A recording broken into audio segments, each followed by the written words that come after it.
واعتصموا بحبل الله جميعا ولا تفرقوا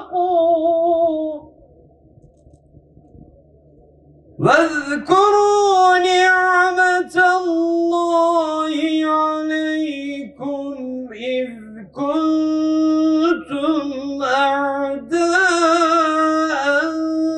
فألف بين قلوبكم. Free, free Palestine! Free, free Palestine! Free, free Palestine! Free, free Palestine! Thank you on behalf of the international delegates that are here for the Gaza Freedom Coalition sailing to Gaza to break the Israeli blockade of Gaza. Özgür Filistin adına, uluslararası delegasyon adına buraya gelenlere teşekkür ediyorum. Gemilerin yola çıkışı için buraya gelen herkese teşekkürlerimi sunuyorum. We sailed to break the illegal Israeli blockade, and we sailed to end the genocide that the Israeli government is doing on Gaza.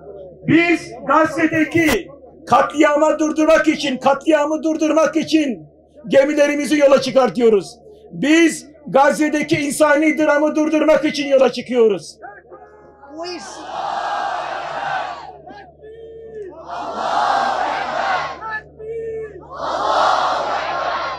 We sail to bring food and medicines to the starving people of Gaza. Gazze'de açlık çeken insanlara gıda ve tıbbi malzeme getirmek için yola çıkıyoruz. We sail on behalf of the citizens of the world, citizens like you who are appalled by what Israel and the United States is doing to Gaza. Bizler sizler adına, dünyadaki insanlar adına, Filistinli insanlara yapılan zulmü kınamak, zulmü dünyaya duyurmak adına yola çıkıyoruz. Sizler adına yola çıktık ve devam ediyoruz.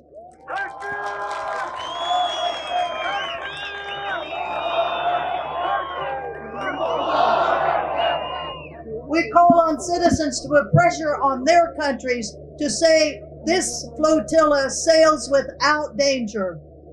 Şu anda dünya ülke liderlerine sesleniyorum. Onlara sesleniyorum. Bizler insani amaç için yola çıktık ve bunun için yola devam ediyoruz. And we ask the government of Turkey to not challenge this flotilla and let it sail. Biz Türkiye devletine de sesleniyoruz. Bizim gemimizin yoluna devam etmesi için gerekli kolaylığı ve gerekli ihtimamı gösterin. Maybe you know that Barcelona became the first big city that suspends relations with State of Israel. Belki biliyorsunuzdur. Barcelona, İsrail'le ilişkilerini kesen en büyük şehirlerden birisidir. But it's not enough. Bu yeterli değil. Like me, I am a European citizen, and for me, I'm so sorry to have to say this, but for me it's a shame. It's a shame to look the passivity and complicity of governments of Europe with the criminal state of Israel. Bunu söylemek için söylemekten üzülüyorum ama ben de bir Avrupa vatandaşıyım. Fakat Avrupalı liderlerin ikiyüzlülüğünden, onların bu vurdum duymazlığından utanç duyuyorum.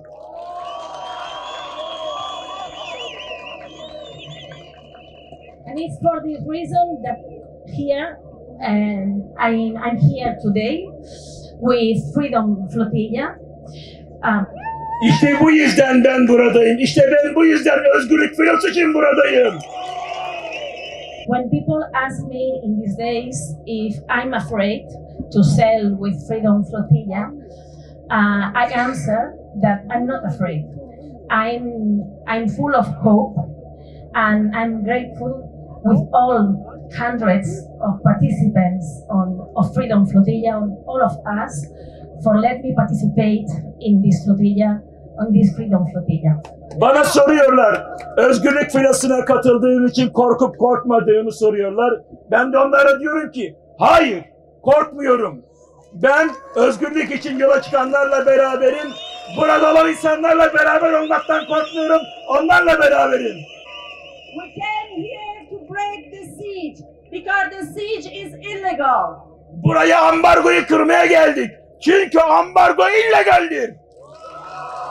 International Association said that the people now in Palestine or in Gaza, the children and the people, the number of the people that will die from famine and from famine and from disease will exceed the number of the people who has been dead, who has been assassinated by the bomb. Uluslararası komitelerden duyuyoruz, izliyoruz, duyuyoruz. Yüzlerce çocuk, binlerce çocuk açlıktan dolayı kimisi ölüyor, kimisinin hayatını kaybediyor. Sağlıksızlıkla, sıkıntılarla ve hastalıklarla mücadele ediyorlar. So the situation is very emergency and we as a humanitarian came here to break the siege. Şu anda durum gerçekten çok kritik ve acil. Bizler insani kuruluşlar olarak bu ablukayı, bu ambargoyu kırmak zorundayız. Few months ago, in December, there have been a coalition from Occidental countries, a coalition that the name was Guardians of the Prosperity. They create this coalition to protect the goods who was traveling in the Red Sea and was attacked by the Houthis. Daha önce kurulan bir koalisyon vardı Aralık ayı civarında. Özellikle ticari olarak destek vermek isteyen, bu ticari desteğe de Husiler tarafından bazı atraksiyonlar yapıldı. And Canada was part of this military coalition. Kanada da bu askeri koalisyonun içerisindeydi. If they were able to protect the goods for commercial things, they can protect humanitarian aid to Gaza and they can protect all the person who will be in the flotilla. Eğer bu ticaret durursa, Kanada da bu koalisyonun içerisindeydi. Eğer bu ticaret durursa, oradaki insanların hayatlarını kurtarmada, onların hayatlarına tutunmada bir nebze katkısı olacak. They can do it and they had to do it. And we exige this protection from all those countries who are able to protect goods but not for the Palestinian people. Filistinli insanların hayatını korumak, kurtarmak için yola çıkan bu aksi durumlardan, ticari durumlardan durmazsa biz de mücadelemize devam edeceğiz. Thank you very much. I want to bring in the name of the people of Latin America and Argentina our solidarity with the people of Palestine. Palestine will be free. Hepinize Açık abi. Açalım mısınız biraz? Şuradan abi. Açtım. Hepinize şunu söylemek istiyorum. Hepiniz hoş geldiniz. Latin Amerikalı insanlar adına, Arjantinliler adına Filistin özgürlüğü için buradayız. Hepinize buraya geldiğiniz için tek tek teşekkür ediyorum.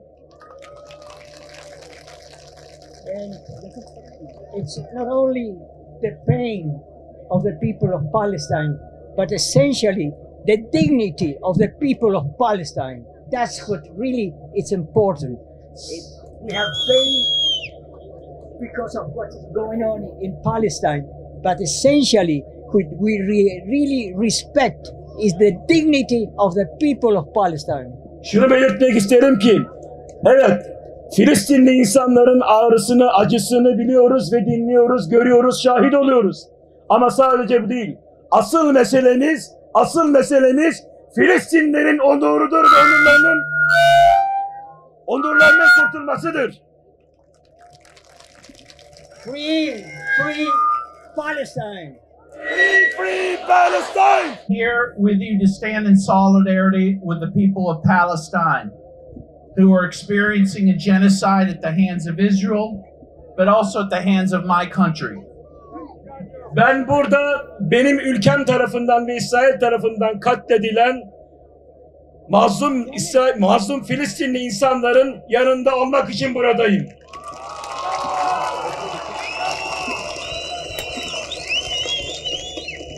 I denounce my own government for being a party to this genocide in Gaza. Kendi hükümetime seslenmek istiyorum. Bu katliamın, bu soykırımın bir parçası olduklarını bilmeleri gerekiyor.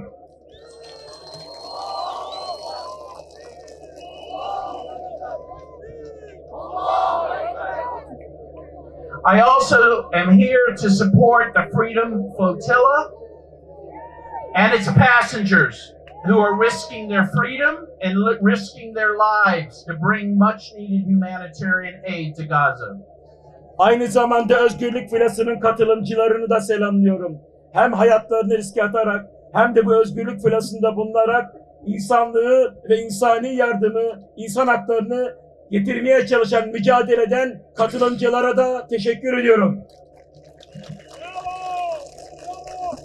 In bringing this aid to Gaza, the Freedom Flotilla is acting not only doing the work of the Lord, they are doing the work of the International Court of Justice, who has ordered Israel to guarantee humanitarian aid to Gaza. Bu Özgürlük Filosu sadece uluslararası hukukun yerine getirmesi gereken şeyleri yerine getirmiyor. Aynı zamanda Uluslararası Adalet Divanı'nın verdiği kararı yerine getiremeyen, onların kararını yerine getirmek için hayata geçti. Hareket ediyor.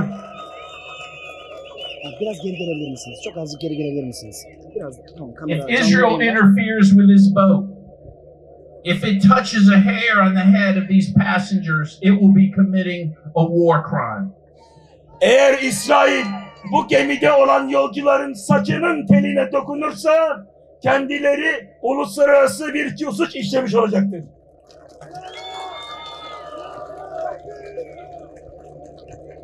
But let me tell you that we have an army of lawyers from all over the world ready to defend this flotilla, ready to defend its passengers, and ready to defend the aid that is needed for Gaza. Bizler bu özgürlük filosunu savunmak için hukukçular ordusu oluşturduk. Hukukçular ordusu. Bu insanların haklarını savunmak, onların zerresine zarar gelmesi için hepimiz hazırız ve gerekli harekat yapmaya burada söz veriyoruz. Kıymetli kardeşlerim, İsrail işgal rejimi Gazze'de büyük bir fiyasko yaşadı ve hala da yaşamaya devam ediyor. Hedeflerinin hiçbirisini gerçekleştiremediler. Bugün başarısızlıklarını daha büyük katliamlarla gölgelemeye çalışıyorlar. Ve bugün bizim Gazze'ye ve Filistin'e olan desteğimiz her zamankinden daha farklı bir önem kazanmış durumda. bizler sivil toplum olarak bu zamana kadar birçok faaliyet gerçekleştirdik. Eylemler yaptık, yürüyüşler yaptık, Siyonist sermayeyi boykot ettik, zulmü ve zalimi her yerde duyurduk. Belki de sivil toplum olarak yapmadığımız tek bir iş kalmıştı, o da Akdeniz'i yeniden özgürlük filosuyla tanıştırmak.